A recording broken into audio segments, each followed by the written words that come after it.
Hola a todos, mi nombre es Paola Ortega, yo soy CEO de la empresa Global Networking y les voy a presentar hoy una entrevista con Vicente Hernández Reche en el contexto del Global Future Commerce Make Ecuador Competitive Again, que tendremos el 22 de enero en Jardines de San Joaquín en Cuenca, gracias al apoyo de la Cámara Ecuatoriana Americana de Cuenca y muchas otras cámaras que se han sumado, como la Cámara de Guayaquil, de Quito, de Manta, de la Cámara de Comercio de Cuenca. Muchísimas gracias a todos los que nos apoyan. Gracias a nuestros main sponsors también, Plásticos Rival, Cartopel y Corporación Ascende, que año a año nos traerán este evento. Tengo el honor de entrevistar al doctor Vicente Hernández Reche. Él nos descifrará los elementos claves para una correcta gestión empresarial en un mundo lleno de incertidumbre, donde la psicología económica puede ser un motor de crecimiento y madurez empresarial. Bienvenido, Vicente. Muchísimas gracias por acompañarme. Hola Paola, buenas tardes desde España. Un placer estar contigo, ya sabes que siempre es un placer. Muchísimas gracias, Vicente, es nuestro keynote speaker. Y yo quiero preguntarte primeramente, Vicente, ¿cómo estás aportando en los consejos administrativos de las empresas desde tu visión de la psicología económica, que es algo bastante novedoso para nosotros? Bien, bueno, yo por una parte, pues lógicamente por mi formación económica, financiera y la experiencia gestionando de manera directa proyectos empresariales, pues lógicamente pues mi background va dirigido pues a un tema pues eso, ¿no? Más operativo, ¿no? Financiero, económico, pero como yo tengo otra vida más también destinada a la parte académica, pues me doctoré en psicología, pese a que soy economista, me doctoré en psicología en la especialidad de psicología económica. ¿Por qué? Porque la psicología económica, cuando la descubrí, que todavía sigue siendo un elemento muy embrionario, pero ya tiene una importancia, yo creo que relevante, la enfocé desde el punto de vista de las finanzas, pero luego te das cuenta que al final en el mundo empresarial, en el mundo de la gestión económica, hay muchos aspectos donde la psicología económica tiene muchísimo que ver, ¿no? Entonces, desde una visión de un consejo de administración, ¿no? Que tienes una visión mucho más desde arriba, no tanto operativa, pero más estratégica, la psicología económica está ayudando mucho a muchas empresas desde diferentes ámbitos, ¿no? Desde el ámbito de la inversión puramente económico-financiera, desde establecer políticas de remuneración y, por lo tanto, que afecta a los departamentos de recursos humanos, a políticas de comunicación, es decir, muchas veces el problema que te encuentras son empresas que tienen un buen producto, un buen servicio, pero muchas veces les cuesta cómo enganchar a nivel de comunicación eso para que su público objetivo les compre. Y en todos esos ámbitos la psicología económica tiene un elemento disruptor que da una visión global para la elaboración de la estrategia de la empresa. Con lo cual, hoy en día la psicología económica cada vez es más importante y me reclaman más desde un ámbito de los consejos de administración o consejos de asesor para dar una visión global que ayude a los planes estratégicos de las compañías. Por supuesto, y transformar un poco estas industrias tradicionales. Si tú tuvieras que definir el estado actual del comercio y de la industria en América Latina, ¿qué diagnóstico harías desde tu mirada global, desde esta mirada global que nos mencionas? Bueno, el comercio y la industria en América Latina atraviesan una etapa de transformación, marcada básicamente por yo creo, la digitalización, la reconfiguración de las cadenas de valor y la búsqueda de la sostenibilidad. Eso al final es algo bastante general, en Europa también estamos en este impasse, ¿no? Pero yo creo que tras los impactos de la pandemia y la desaceleración global, muchos países han mostrado una recuperación moderada, ¿no? Impulsada por las exportaciones de materias primas, la energía o el nearshoring, ¿no? Que lo que ha hecho, lo que está haciendo es atraer inversiones hacia México, Brasil y la parte más de Centroamérica. Sin embargo, en mi opinión, yo creo que persisten desafíos estructurales como la baja productividad, ¿no? La informalidad laboral, que estos son dos problemas que, por ejemplo, en España también se están tratando, ¿no? Y en el caso de Latinoamérica, sobre todo, la escasa diversificación industrial. Por lo tanto, desde una mirada muy global, yo creo que la región ocupa un papel intermedio. Es proveedora de recursos naturales y manufacturas básicas, pero con limitada presencia en sectores de alto valor añadido o tecnológico. Por lo tanto, la competencia con Asia y muchas veces la dependencia de Estados Unidos y China condicionan la balanza comercial de muchos países de vuestra zona, ¿no? Pero bueno, yo creo que aún así el crecimiento del comercio digital, la integración regional y el potencial en energías renovables ofrecen, yo creo que oportunidades para reposicionar América Latina en la economía mundial, siempre y cuando, y esto es importante, que logre avanzar en innovación, infraestructuras y sobre todo estabilidad institucional. Totalmente. Y seguridad jurídica es algo que hemos mencionado también tantas veces en nuestros congresos en España, que es un tema que yo creo que nos compete a todos. Aquí estamos hablando de que el Banco Mundial emitió un estudio que habla de América Latina y el Caribe, y específicamente habla del Ecuador perdiendo un siglo en competitividad. Nos habla de una brecha del 83% en productividad respecto a países como España. ¿Tú qué crees que podríamos hacer mejor? ¿Cómo deberíamos empezar a revertir esta tendencia? El Future Commerce justamente tiene el cometido de ir año a año disminuyendo esta brecha, porque sabemos que, ok, 83% suena un montón, pero si poco a poco se comienza a caminar hacia el sentido correcto, esto sí que se puede revertir y se puede potenciar, porque si bien yo creo que estamos en una época, como tú dices, de transformación a nivel mundial, o sea, la IA vino a cambiarnos y a movernos del tablero a todos, dándonos la oportunidad de aprovechar el conocimiento abierto que está ahí, pero también diciéndonos, oye, si no te subes a la ola, puedes quedar rezagado irremediablemente. ¿Cómo lo ves tú? Bueno, es importante sobre todo, antes que nada, detectar cuáles son los problemas principales, ¿no? Antes de intentar hacer un plan de acción. Yo te diría un poco el conocimiento que tengo de vuestra región, que como bien sabes, pues hace muchos años que la visito, muchas veces por temas académicos, institucionales, pero también a nivel profesional. Mira, yo te diría un poco haciendo síntesis, ¿no? Primero, yo creo que hay una dependencia excesiva de commodities, ¿no? Y lo que sería la gestión procíclica de rentas, lo que en el argot económico empresarial se llama un boom bust, ¿vale? Y esto es importante, ¿no? Otro tema que yo mencionaría es la inversión insuficiente o baja, y a veces mal dirigida en capital humano, formación técnica, formación específica y aprendizaje continuo. Otro tema que para mí debería ser un foco de atención y de trabajo es la baja inversión en I+D. Adopción tecnológica y encadenamientos productivos hacia sectores de un mayor valor añadido. Otro tema muy importante, y hemos hablado muchas veces, ¿no? Instituciones débiles, instituciones que deberían tener un peso mucho más importante para ayudar al sector privado. La burocracia, que al final ralentiza mucho la actividad económica, y regulaciones que muchas veces desalientan la inversión y formación. Y por último, yo te diría otro tema que para mí es importante, una infraestructura a veces insuficiente, en logística, en energía, en conectividad, y mercados laborales que a veces muestran una dualidad o una informalidad, ¿no? Por lo tanto, ¿qué debería ente, ¿no? Desde un punto de vista de prioridad práctica? Para mí, en primer lugar, hombre, convertir recursos fiscales y privados de lo que serían rentas ¿a qué? Hacia la inversión productiva, infraestructura estratégica, educación técnica, educación especializada y salud.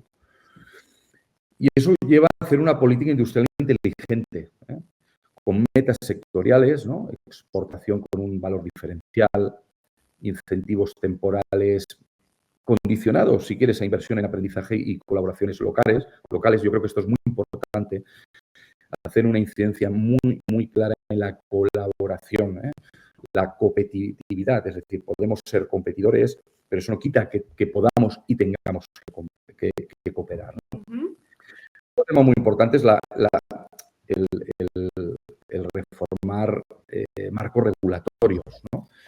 Para simplificar trámites, para ayudar a la creación y el fortalecimiento de las pymes, de las pequeñas y medianas empresas, ¿no? ¿Con qué objetivo? Pues para atraer economía cualitativa y diversificada, donde haya pues, una mejor protección de contratos y seguridad jurídica. Otro tema, como te comentaba antes, ¿no? Fortalecer la educación técnica, la formación técnica y la formación continua ligada a empresas que tengan un eje de aprender a aprender, que esto es un tema muy, muy, muy importante.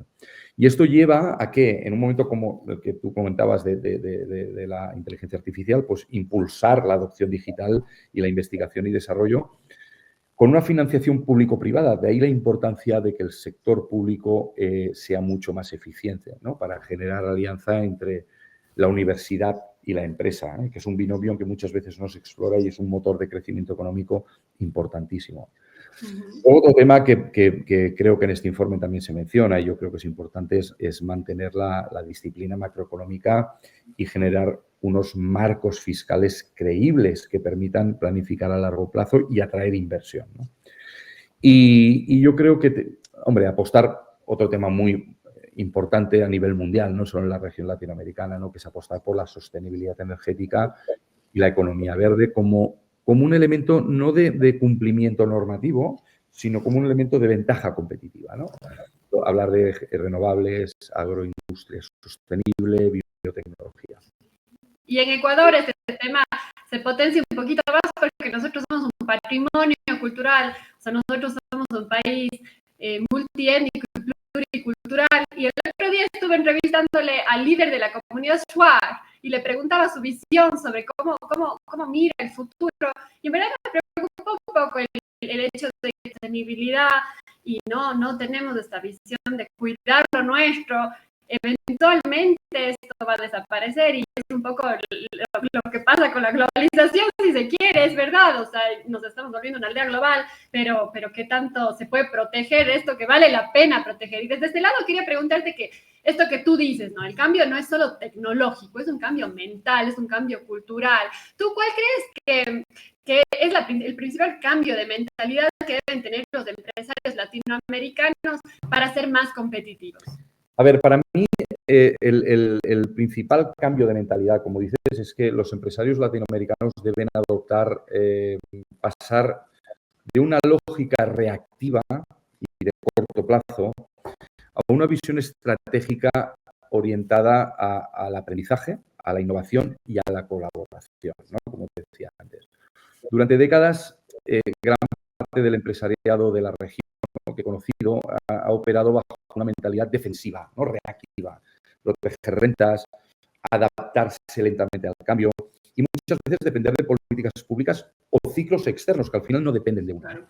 Y para ser competitivos, si realmente se quiere ser competitivo, el empresario latinoamericano necesita asumir que el mundo actual premia la agilidad, la inversión en conocimiento y la cooperación público-privada.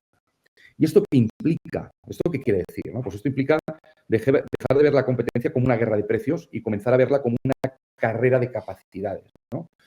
¿Para qué? Para formar talento, digitalizar procesos, innovar en productos y asumir riesgos calculados. Otro eje clave, y esto es algo que hablo también con muchos empresarios aquí, es la mentalidad colaborativa, ¿no?, que ya lo he dicho antes y verás que yo incido mucho en este tema, ¿no? La competitividad actual no se construye desde el aislamiento. Y startups lo que hacen es cooperar para generar conocimiento y valor compartido. En América Latina aún predomina una cultura empresarial cerrada y con desconfianza hacia la cooperación y la transparencia. Por lo tanto, es necesario también romper con el paradigma, ¿no?, del control jerárquico, y avanzar hacia modelos de liderazgos más horizontales, centralizados en la confianza, la autonomía y el desarrollo humano. Tú piensas, Paula, que las nuevas generaciones de trabajadores lo que hacen es demandar propósito, flexibilidad y participación. Por lo tanto, ignorar esa realidad lo que hace es erosionar la capacidad de traer talento y con ello la innovación. Y por tanto también yo creo que es importante incorporar una ética de largo plazo, una visión, una mentalidad de largo plazo, donde la sostenibilidad que antes mencionaba, la formalidad, el hacer las cosas bien, la transparencia, sean activos de negocio, no costes, no se vean como un coste.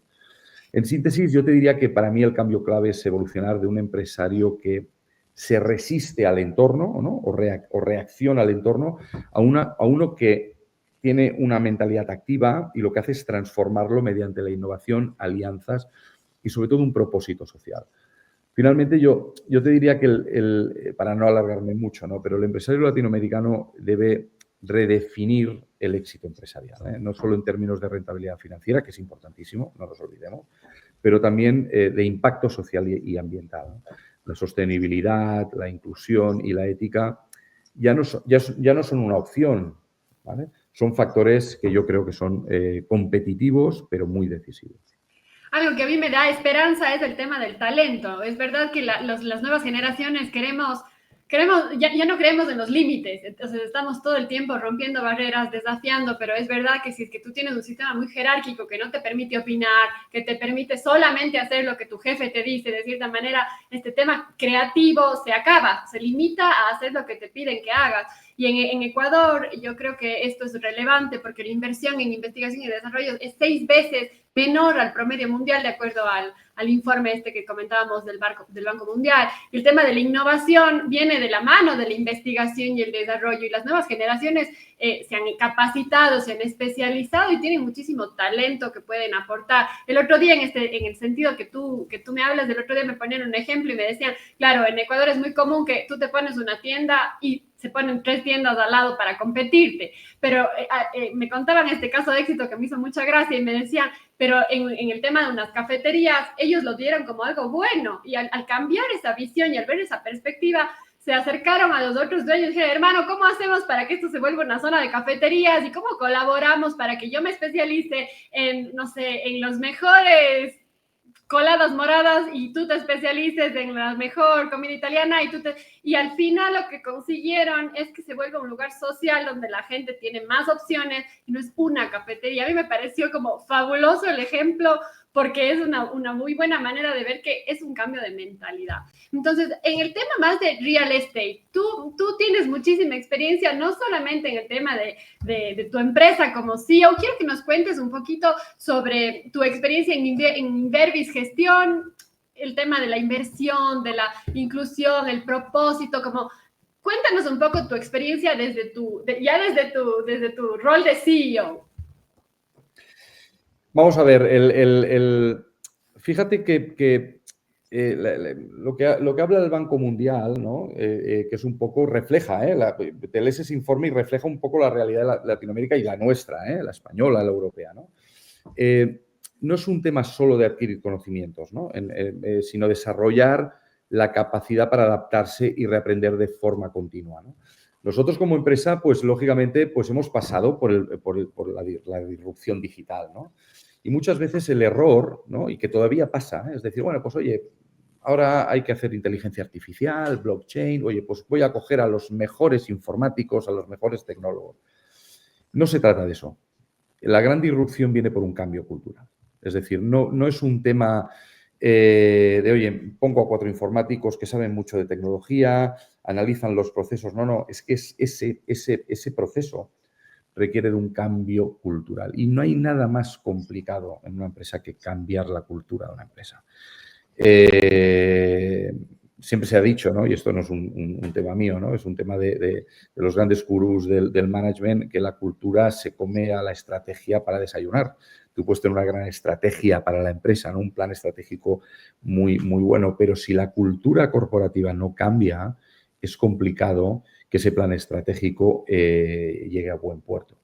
Por lo tanto, mi experiencia ha sido que las disrupciones, en este caso tecnológica, previamente lo que se tiene que trabajar no es la tecnología, es el cambio de mentalidad de tu equipo directivo, el cambio de mentalidad de la gente. Asumiendo que lo que tú decías, las nuevas generaciones son diferentes. La gestión y atracción del talento son más importantes que nunca, porque en un momento como el actual, que parece que ahora las máquinas lo van a hacer todo, es precisamente cuando más importante va a ser el equipo humano. Captar talento es muy complicado, pero es que retenerlo es mucho más complicado y, por lo tanto, la empresa tiene una misión de cambiar la manera de hacer las cosas, ¿no? Y esto es lo que hemos hecho o hemos intentado hacer, pero es lento, es un proceso lento, que nadie se crea que esto es fácil. Por lo tanto, nosotros asumimos muy pronto que si queríamos poner tecnología y agilizar muchos de los procesos que tenemos para ganar eficiencias, menores costes, poder luego trasladar un precio de venta más barato y ser más competitivos, previamente teníamos que hacer, y seguimos haciendo, porque, repito, es un proceso lento, un proceso de reestructuración cultural. La empresa tiene que cambiar desde el presidente, los accionistas, el consejo de administración, el equipo directivo y luego la gente. Porque querer que la gente cambie cuando la parte de arriba no ha cambiado es imposible, ¿vale? Por lo tanto, es un proceso de transformación que tiene que ser permeable para toda la organización, ¿no? Y esto es una experiencia que nosotros hemos vivido a base de prueba y error, ¿no? Hoy en día vamos bien encaminados, pero es un proceso lento y hay que tener paciencia y hay que invertir. Y a veces no es solo dinero, es tiempo. Por lo Y tanto, aquí dices una pregunta clave, porque yo tengo mucha amistad y tengo mucho cariño hacia muchos grupos empresariales, y lo que miro es que, claro, en Ecuador y en la región, ahí sí no voy a hablar solamente de ellos, sino me voy a permitir hablar de muchos family offices. Lo que pasa es que, claro, el empresariado ecuatoriano y de muchos países es un grupo muy grande de family offices, ¿no es cierto? Familias que comenzaron hace 100 años, 80 años a hacer las cosas, les fue fabulosamente bien y ahora tienen las nuevas generaciones de ese legado que lo tienen que cuidar y adaptar a este nuevo entorno. ¿Qué pasa cuando tú dices en las nuevas generaciones, oye, es que ya no podemos seguir haciendo las cosas como comenzó mi abuelo?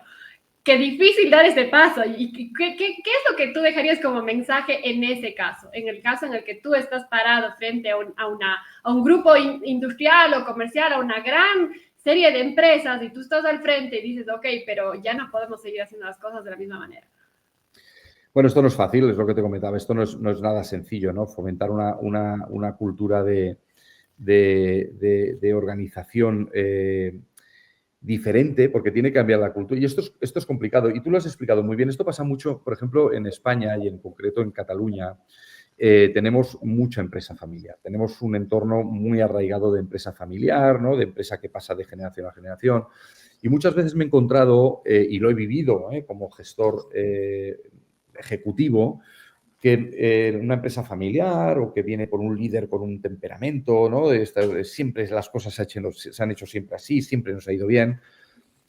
Cambian un poco la estructura porque entienden que el mundo cambia y montan un equipo directivo, muchas veces alejado de la estructura familiar o a veces dentro de la familia, pero con una formación, unos requisitos de formación. Aquí no puede entrar cualquiera. Pero luego, a la hora de la verdad, aquí mando yo, que soy el que sé, que llevo muchos años y que me vas a explicar tú.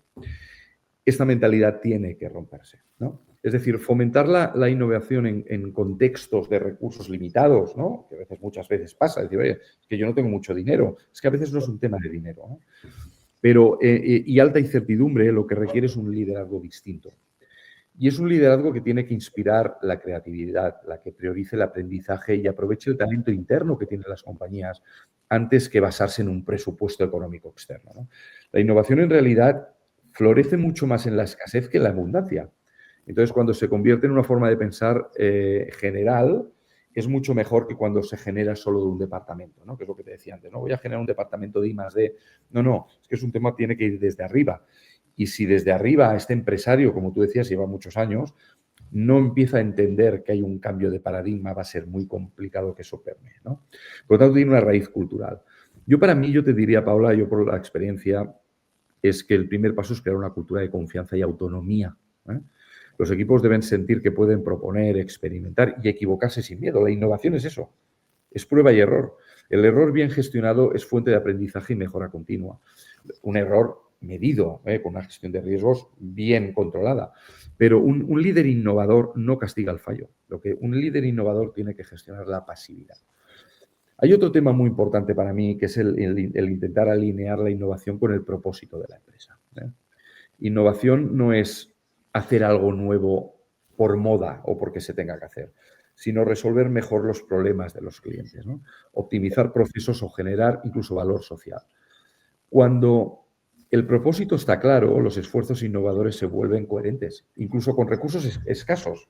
Por lo tanto, no es innovar por innovar, se trata de innovar con el foco puesto en las necesidades de nuestros clientes. Por lo tanto, de aquí la importancia de la inteligencia colectiva. El nuevo liderazgo tiene que entender que este liderazgo que antes se basaba en una persona, que era la persona que sabía, que había montado el negocio, que le ha costado mucho llevar la empresa donde la ha llevado, y nadie le quita mérito, pero el contexto actual es muy diferente. La innovación hoy en día surge de cruzar perspectivas, clientes, proveedores, colaboradores o incluso competidores pueden a veces convertirse en aliados estratégicos. Por lo tanto, yo creo que hoy en día, en este tipo de empresas que mencionas, el líder debe facilitar espacios de co-creación y comunicación abierta y no olvidar que se puede innovar con pequeños pasos, ¿no? Prototipos rápidos, pruebas piloto, microinversiones, pero sobre todo metodologías ágiles. Si fallamos, reaccionamos rápido, no pasa nada. Pero esto lo que hace es reducir el riesgo y acelerar el aprendizaje, ¿no? Piensa, Paola, que al final la principal gasolina de la innovación es la formación continua. La formación continua es clave.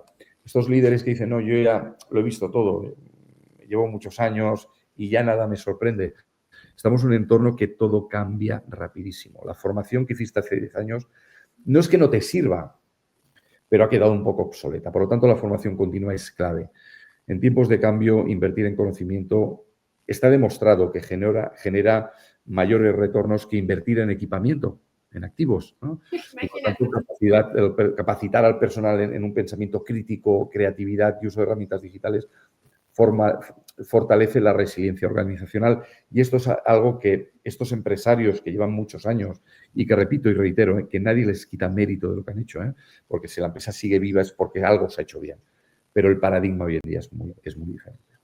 Sí, yo rescato algo que vi en mi máster y que nos decían, oye, una cosa es que tú puedas basar tu conocimiento en algo que aprendiste, que leíste de tu propia experiencia, pero es mucho más valioso incluso cuando aprendes de alguien más, de alguien que ya pasó por esa curva de aprendizaje y que te aporta algo que tú no sabes. Entonces también como que dejar ese mensaje de que el conocimiento a veces está muy relacionado a la academia, ¿no es cierto? A lo que puedes leer, a tus propias experiencias, pero en verdad el conocimiento súper valioso también está en mejores prácticas que otros te pueden aportar, que puedes decir, ah, mira qué interesante, como el mismo problema que yo tenía, esta otra empresa lo resolvió de esta otra manera y entonces ahí te nutres de cosas que tú no sabías. Y yo creo que podríamos cerrar esta conversación con algo que tú has afirmado, que dice, la tecnología se puede copiar, pero el talento no. Yo quisiera seguirte preguntando muchísimas cosas, Vicente, pero yo creo que para esta entrevista, para dar una pincelada de lo que tú nos vas a hablar en el Congreso, está muy bien. Yo te quiero agradecer y te quiero decir que estamos súper contentos de tenerte aquí en el Congreso el 22 de enero y será un placer poder compartir con todos los empresarios ecuatorianos y algunos que nos acompañarán de la región para poder darle una pensada hacia el futuro, que eso es lo que nos emociona a todos. No, yo estaré, bueno, ya te lo dije, estoy encantado. Aparte, viajar a Latinoamérica siempre es un placer. Tengo muchos vínculos, como te decía al principio, de muchos años. He estado dando clases allí, he ido por temas institucionales y luego también por temas empresariales. Mira, lo que comentas, que es una frase que digo mucho, que es la tecnología se puede copiar, pero el talento no. Cuando yo menciono esto, lo que intento sintetizar es cuál es, para mí, el cambio estructural del modelo de competitividad actual, ¿no? En un mundo donde la innovación tecnológica se democratiza y las ventajas tecnológicas duran poco, ¿no? Porque hoy una empresa innova y mañana te puedo replicar lo que estás haciendo, ¿no? ¿Dónde está el factor diferencial? En el capital humano. Su capacidad de aprender, adaptarse y crear valor, ¿no? De ahí la importancia de la psicología económica, ¿no? De la importancia de la psicología, ¿no? De entender este factor humano. La educación en este contexto deja de ser una etapa inicial de la vida para convertirse en un proceso continuo, ¿no? Que te decía antes, ¿no? Los países y empresas competitivos son aquellos que fomentan una educación centrada en las competencias transversales. Pensamiento crítico, colaboración, resolución de problemas, pensamiento lateral, ética, adaptabilidad, ¿no? O agilidad, que me gusta más llamar. Esto para mí es más importante que la mera transmisión de conocimientos y, por tanto, la formación técnica sigue siendo muy necesaria, muy importante, pero debe integrarse con habilidades blandas y digitales. La gestión del talento humano debe, en mi opinión, debe evolucionar de una función administrativa, ¿no? Que la tenemos, como algo más de soporte, ¿no? De mantenimiento de retención de talento, tiene que ser un eje estratégico. Porque implica identificar potencial, desarrollar liderazgo, promover diversidad y, sobre todo, construir culturas de aprendizaje permanente, ¿no? Y, por lo tanto, las organizaciones deben ofrecer trayectorias profesionales flexibles, fomentar el intraemprendimiento, ¿no? Que muchas veces es muy importante, y valorar la creatividad como un activo clave. El talento, piensa Paola, que no se va a retener con solo salario, que es muy importante, porque todos tenemos que llevar el pan a la mesa, ¿no? Pero se va a retener con propósito, con desarrollo y con reconocimiento. Por eso las empresas que invierten en formación interna, programas de mentoría y bienestar emocional logran un mayor compromiso y productividad. Excelente el mensaje final, Vicente, muchísimas gracias. Oye, yo estoy encantada además de que vengas a Cuenca. No solamente tenemos este cantadito en el acento, pero te juro que nuestras montañas, nuestros ríos, estamos encantados de tenerte como nuestro y vamos a ser muy buenos anfitriones, nuestro keynote speaker estelar del evento. Así que muchísimas gracias, nos vemos el 22 de enero y bueno, encantadísima de haber tenido esta entrevista contigo. Muchísimas gracias, Paola. Primero, felicitarte por la iniciativa. Creo que es muy importante que un país con gran potencial como Ecuador cuente con esta iniciativa y tú eres motor y eres la líder de esta iniciativa y encantado de estar allí y poderos ayudar y aprender de otros compañeros, porque seguramente cuando vaya allí tendré la oportunidad de hablar con muchos de vosotros y seguro que aprendo muchísimo de cosas que estáis haciendo muy bien y que todavía aquí no se están haciendo, con lo cual va a ser un beneficio mutuo, estoy seguro. Muchísimas gracias, Vicente. Hasta ahora. Un abrazo.